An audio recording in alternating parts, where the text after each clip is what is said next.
How do you feel when you switch to Geico and save on your car insurance? It's like finishing your laundry and successfully matching all your daughter's baby socks together on the first try. Let's see. Panda socks, fire truck socks, socks with those cute little strawberries on them. You matched each and every one of those tiny socks. I mean, has this ever happened in the history of laundry? And a penguin wearing a cowboy hat socks. Done.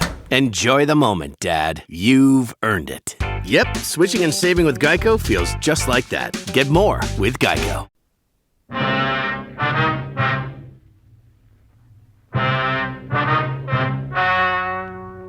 Ladies and gentlemen, the story you are about to hear is true. The names have been changed to protect the innocent. Dragnet is brought to you by Chesterfield, made by Liggett & Myers, first major tobacco company to give you a complete line of quality cigarettes.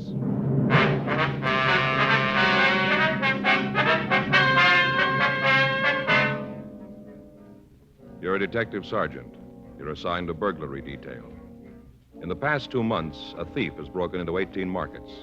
There's no lead to his whereabouts, no clue to his identity. Your job? Get him. Friends, stage and screen star Paul Douglas is featured on the Chesterfield Poster of the Month that's up all over town. Here's what Paul Douglas says about Chesterfields. Quote, "I've been smoking Chesterfield for 22 years. They're best for me. If you try them, you'll find they're best for you." Unquote. You know why Chesterfields are best for you? Because they're low in nicotine, highest in quality. And, of course, Chesterfields are really mild, really satisfying.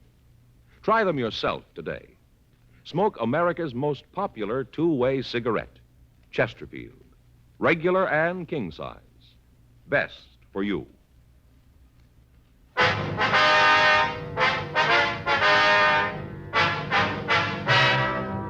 Dragnet, the documented drama of an actual crime. For the next 30 minutes, in cooperation with the Los Angeles Police Department, you will travel step by step on the side of the law through an actual case transcribed from official police files. From beginning to end, from crime to punishment, Dragnet is the story of your police force in action.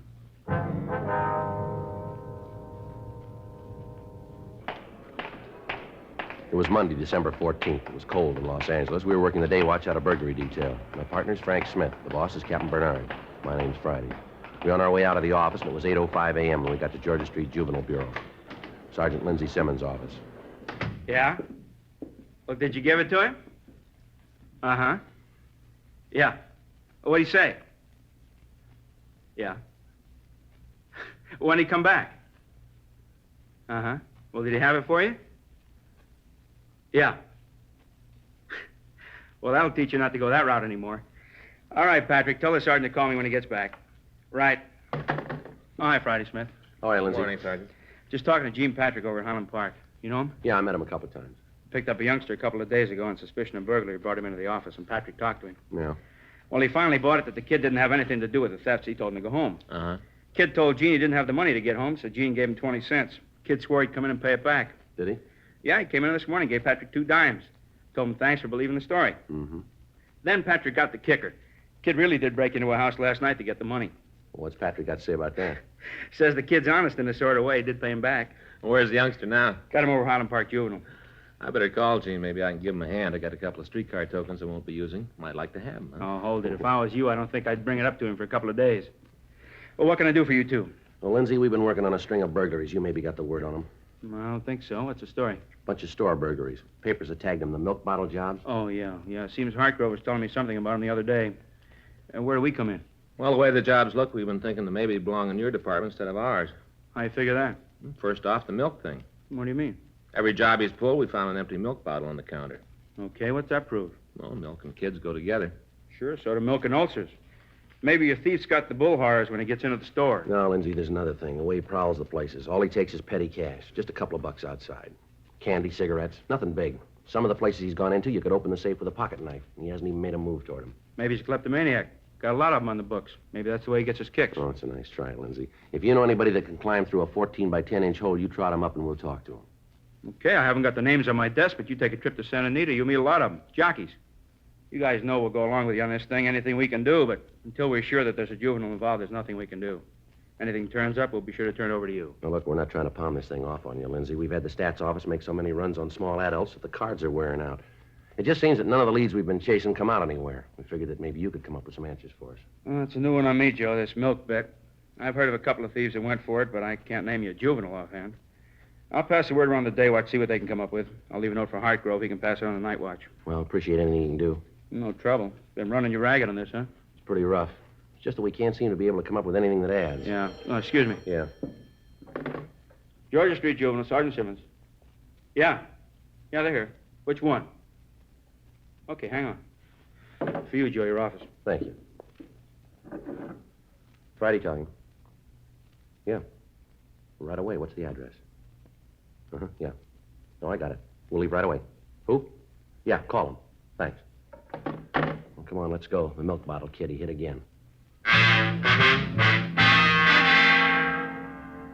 The call had come from Lieutenant Ginder in burglary. He told us that he'd just gotten a call from a storekeeper named Monty Darabertis. The man had called to report a burglary at his store at the corner of Jackson and Broadway Streets. Lieutenant Ginder told us that the crime lab had been notified and had dispatched a crew to investigate the premises for physical evidence. Frank and I left Georgia Street Juvenile, and we drove over to Figueroa. Then we turned over onto Broadway. The store that had been broken into was a small Italian delicatessen on the southeast corner. By the time we got there, the crime lab crew had already arrived and was winding up their investigation. We walked into the place, and we met with Ray Pinker. Hi, Joe. Frank. Ray? Hi, Ray. How's it going? Usual thing. Bottle of milk on the counter. You want to check it over? Yeah. Come on back here. Thief made his entrance back here at the rear of the store. There it is. Broke out the window pane.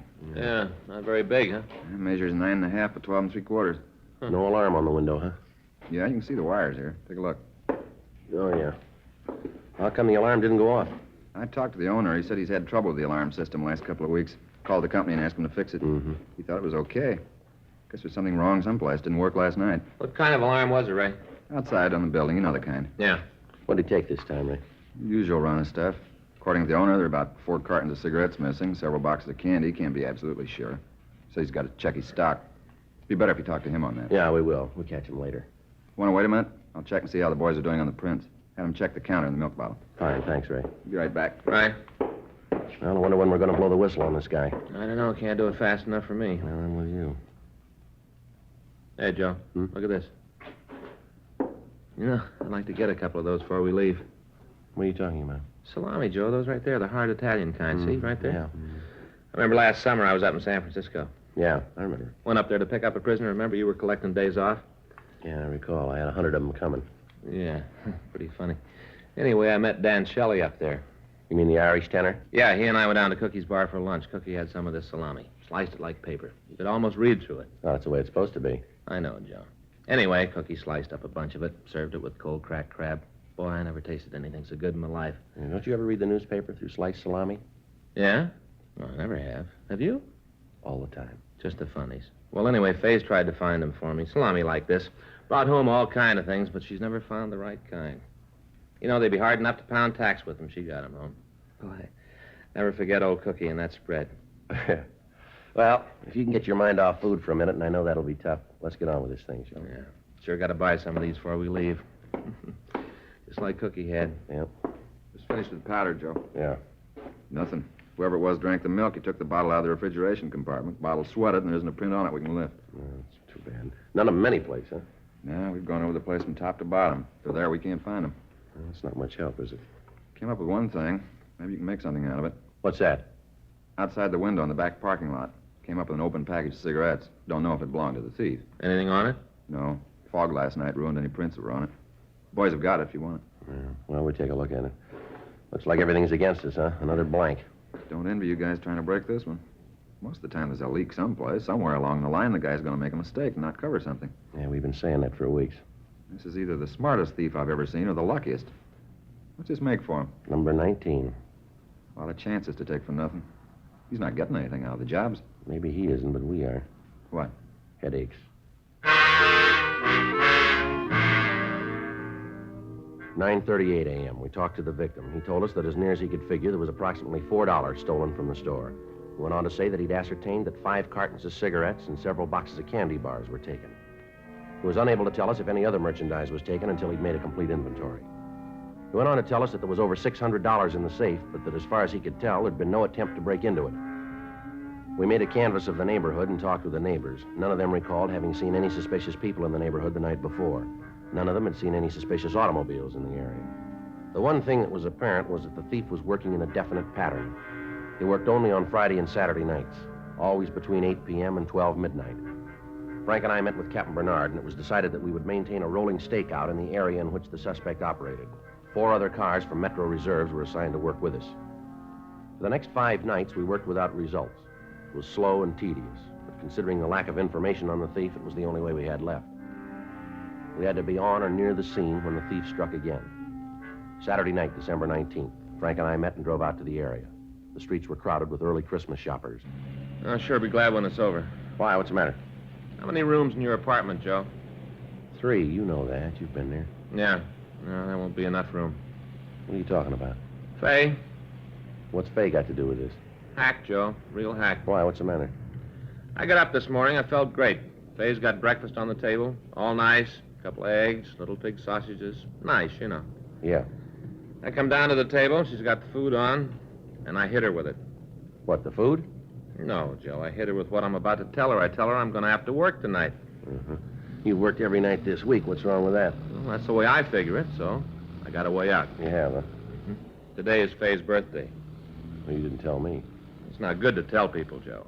Oh, it isn't? No. Faye's over 30. Yeah. I kind of figured that. Don't you get it? I'm sorry, pal. You left me a couple of blocks back on this one. Look, I may never catch up. Faye's over 30, Joe. She's getting to the point where she's taken off years, see?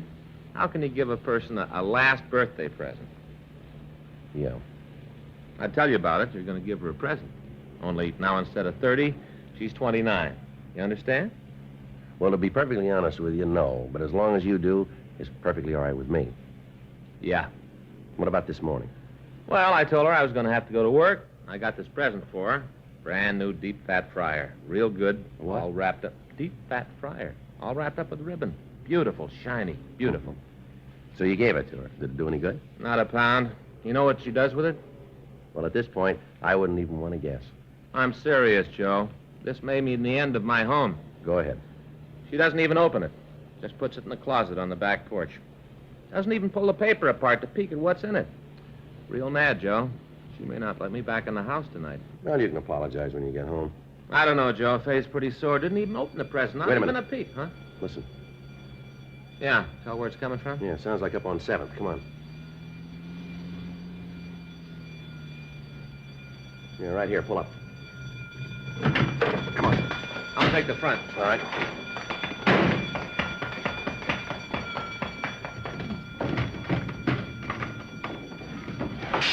Hey, hold it up there. Police officer, stop or I'll shoot.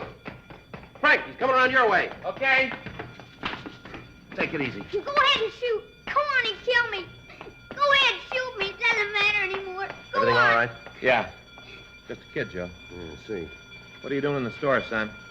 What do you think I'm doing? He asked you a question, son. Pretty stupid. What do you think I was doing? How many stores you broken into, son? Figure it out for yourself. Look, what do you got a chip on your shoulder You're for? big guys. Don't give me a lot of conversation. Do what you want to do. All right, boy, you called it. Come on.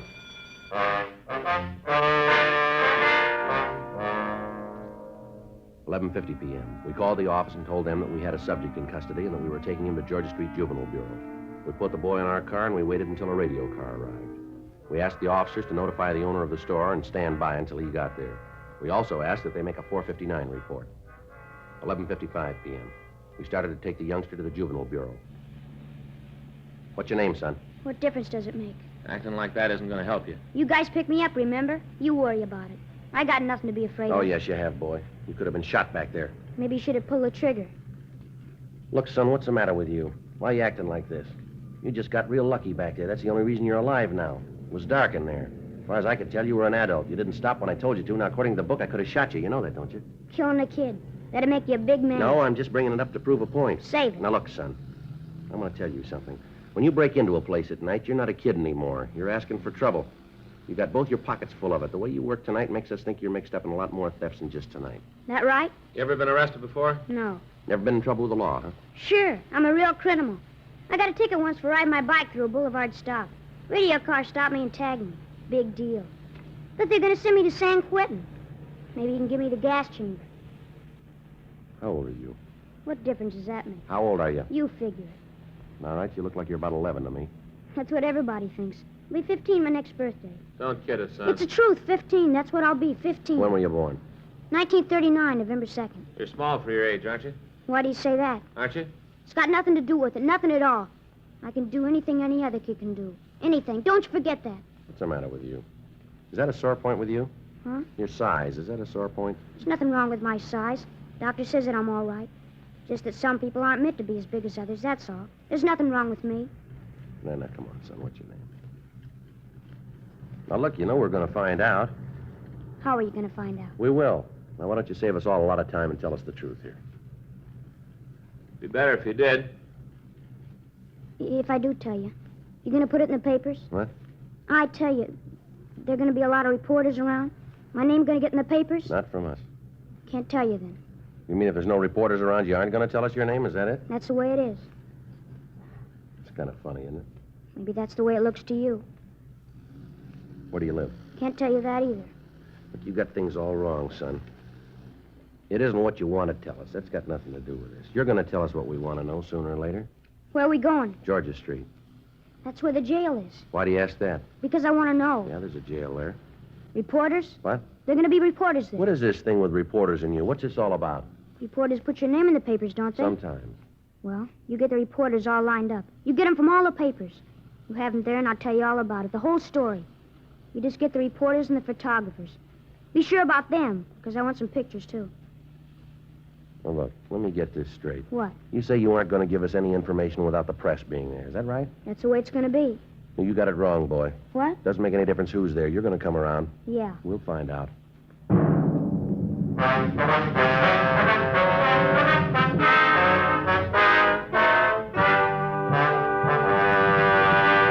You are listening to Dragnet, the authentic story of your police force in action. Smokers by the thousands are now changing to Chesterfield because they're learning the facts about Chesterfield. Facts like these. A doctor has been examining Chesterfield smokers for 20 months, almost 2 full years now. We've just received his latest report, and it confirms again no adverse effects to the nose, throat, and sinuses from smoking Chesterfield. That's a matter of record. And so is this.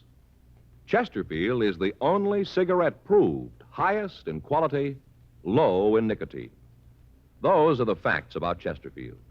More good reasons why Chesterfields taste so good, smoke so much milder. How about it, friends? Smoke America's most popular two-way cigarette, Chesterfield. Regular and king size.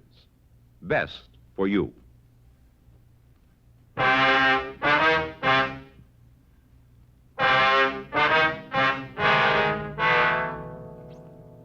12:10 a.m. We got to Georgia Street Juvenile Bureau. Frank pulled the car into the side alley, and we took the subject out of the back seat. Up this way, son. It's a seedy-looking place. Yeah, well, it's been here a long time. Looks like a set out of a picture. Don't you worry about it, huh? You want to take him down the hall, Frank? I'll check with Hargrove. Yeah, come on, boy.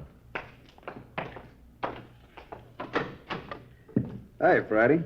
Working kind of late, aren't you? Yeah, we are. I got the note from Simmons on the milk burglaries.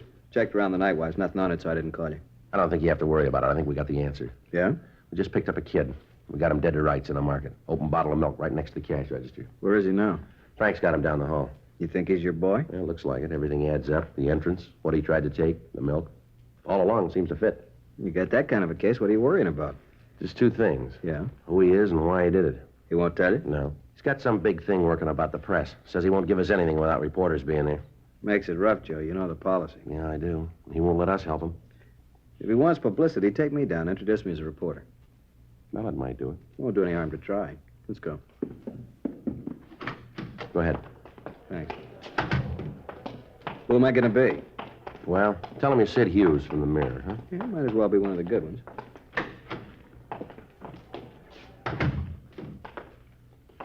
Son, you wanted to talk to somebody from the papers. It's against the policy, but we swung it for you. This is Sid Hughes from the Mirror. Hi. You the fellow that held that guy on the phone in Baltimore? Yeah. Great. I read all about it. You gonna write me up like that? I hope not, son. There were 2 men killed in that operation. I read all the stories. Everybody did. That's how I mean for you to write me up, with a picture. What makes you think you got it coming? You break into one store and try to steal a couple of cartons of cigarettes, that doesn't make the first page. One store? I got into 19 of them. 19 before they caught me. That's important, isn't it? That's a story. I don't know, might be. A couple of things we better get straightened out here. First off, what's your name? Better get your notebook out. Be able to take all this down. Don't worry about it, son. You just answer the questions. I'll get it. Yeah. Okay.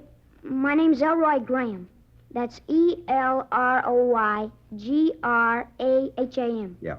How old are you? I told you once, almost 15. You said you'd broken into 19 stores. Is that right? Yeah, 19. Might have made it more, but something went wrong tonight.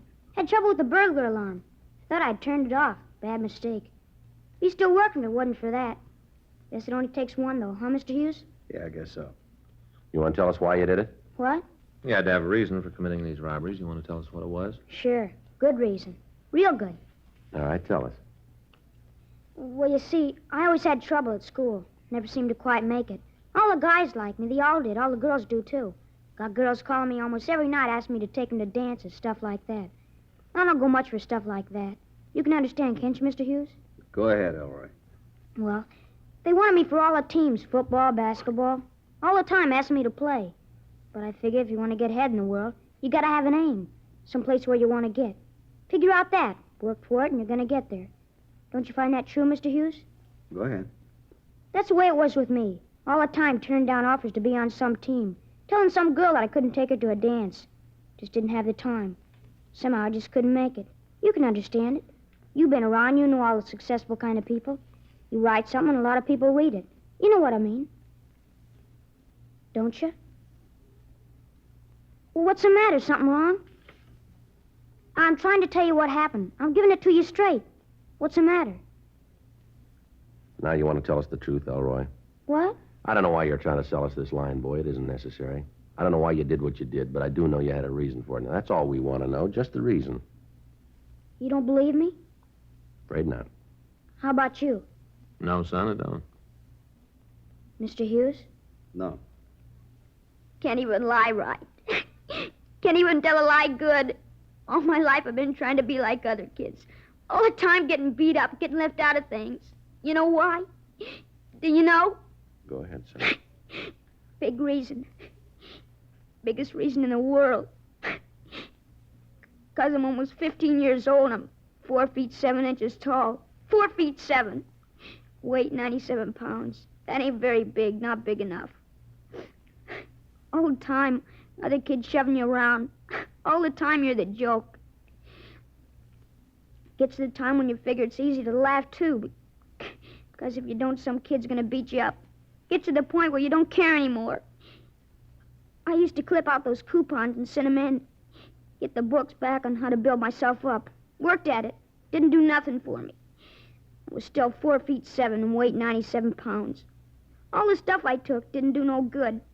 Still came out 4 feet 7, 97 pounds. All right, son. Do you want to tell us about the burglaries? I did it to be big, that's why. I had the things other people wanted, cigarettes, candy, the other things kids wanted. I had all that stuff that the other kids wanted. Made me important. Don't you see that? You gotta understand it, Mr. Hughes.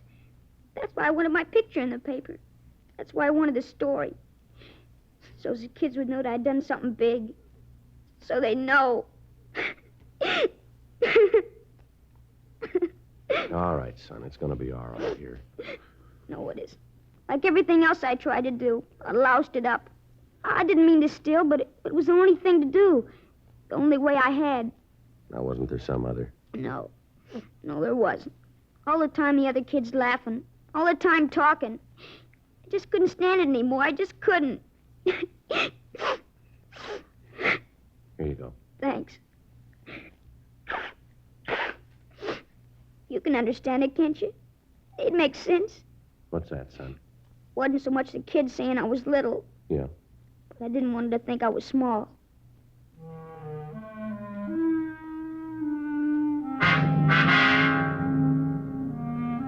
"12:36 a.m. We contacted the parents of the Graham boy and asked them to come down to the station. We talked to them for an hour and tried to fill them in. In view of the fact that the parents of the subject were responsible persons, the boy was booked for violation of Section 459 PC, delinquent, and he was released to his parents pending his hearing in juvenile court. 5 days passed, and we heard nothing from the boy. On December 24th, Frank and I checked into the office. Friday? Yeah, Earl. Kid in the back wants to see you and Smith. Okay, thank you.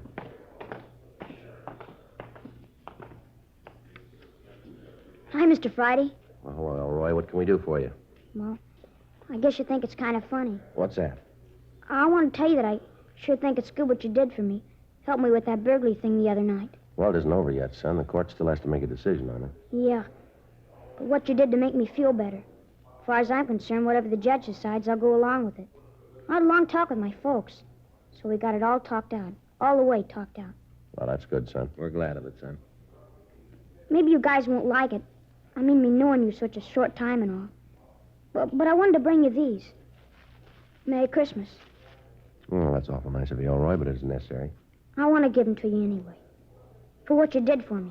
Well, that's mighty nice of you, all right. Sure appreciate it. A couple of packages of cigarettes. Hope they're the kind you smoke. Yeah, son, they'll be fine. Thanks, son. Well, see you guys around, huh? Yeah, sure, son. Just one more thing, Sergeant. Yeah, son? Just thought you'd like to know. Yeah, what's that? I didn't steal those.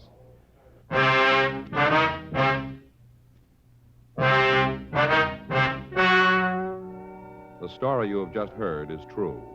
The names were changed to protect the innocent. On the 21st of December, a petition was filed in juvenile court on behalf of the subject. On January 26th, trial was held in Department 52 of Juvenile Court, State of California, in and for the County of Los Angeles. In a moment, the results of that trial. Now, here is our star, Jack Webb. Thank you, George Fenneman. Friends, Thanksgiving is traditionally a time when families and friends get together. And I'd like to make this suggestion. Tomorrow, get a couple of cartons of Chesterfields. You'll be all set for Thanksgiving and the weekend. We know you, your family, and guests are sure to enjoy America's most popular two-way cigarette. Chesterfield, regular and king size. Best for you.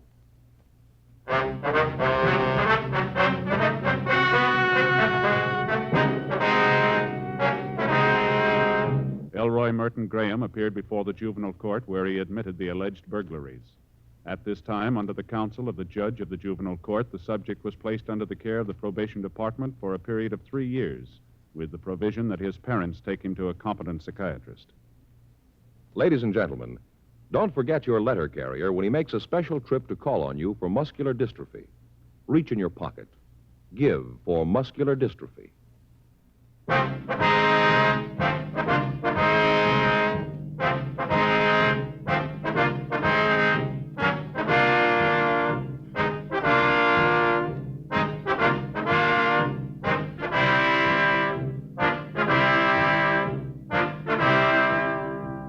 You have just heard Dragnet, a series of authentic cases from official files. Technical advice comes from the Office of Chief of Police W.H. Parker, Los Angeles Police Department. Technical advisors, Captain Jack Donahoe, Sergeant Marty Wynn, Sergeant Vance Brasher. Heard tonight were Ben Alexander, Jack Crucian, Olin Soule, Sammy Ogg. Script by John Robinson. Music by Walter Schumann. Hal Gibney speaking. Watch an entirely new Dragnet case history each week on your local NBC television station. Please check your newspaper for the day and time. Chesterfield has brought you Dragnet, transcribed from Los Angeles.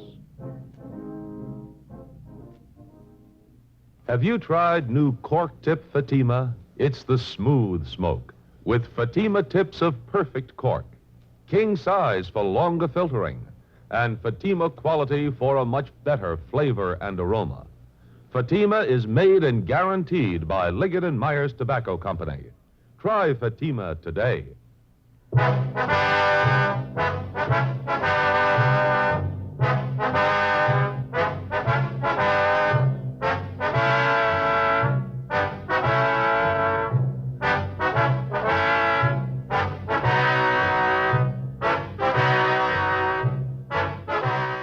Hear Merrill Muller and the news next on the NBC Radio Network.